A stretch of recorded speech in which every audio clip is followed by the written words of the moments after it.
We made it back to the district in just under 30 minutes, a record Bob was clearly proud of, judging by the sweat on his brow and the wide grin plastered across his face.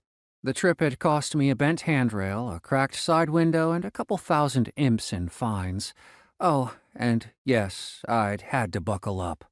"Nice work, kid." I gave him a quick pat on the shoulder. "Now go and get some rest."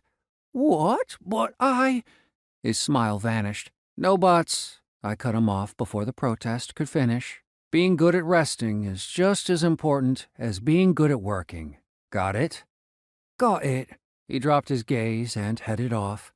He had started the day half spent, burned through all his reserves, and still somehow managed to juice the van's core engines with his own energy to push it faster. Admirable? Sure. Sustainable? Absolutely not. At this rate, he'd fry his energy channels before he hit adulthood. "Welcome back, Marcus," Albert greeted me as I climbed out of the van, backpack slung over one shoulder. "You look refreshed," he added with a weary half-smile. "Enjoy your break." "Something like that," I said, eyeing one of the abandoned houses nearby. Albert, looking utterly exhausted, was propped against the doorframe like a human wedge.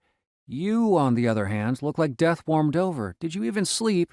"I'll sleep when I'm dead," he said with a grunt. "Let's not test that theory anytime soon," I muttered. "I've only got one infirmary. Did the Imperial Police come snooping around?"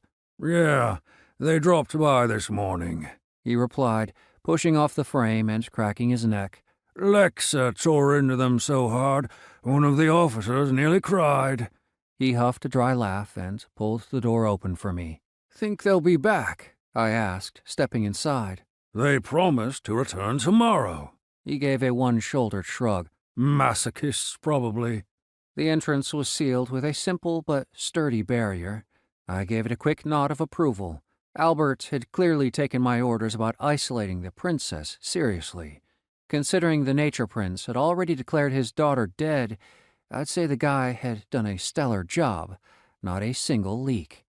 The house was a basic two-story, about 2,200 square feet, plus a garage, a basement, and a backyard roughly the size of a tennis court. Apparently, 10 people had lived here before.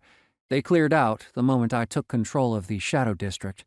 According to Albert, they'd run a nice little torture business out of the place, explained the special basement design. I spotted the door to the basement immediately, but a large, not-so-friendly man in full combat gear stood in my way. "Marcus, allow me to introduce the leader of the Covert Ops Unit, Pride," Albert said, gesturing toward him. "They handled the princess's extraction." The man's amber eyes scanned me, sharp and appraising. "Leon," he said, gripping my offered hand with a hint of surprise. "the commander spoke highly of you. An honor to meet you, sir."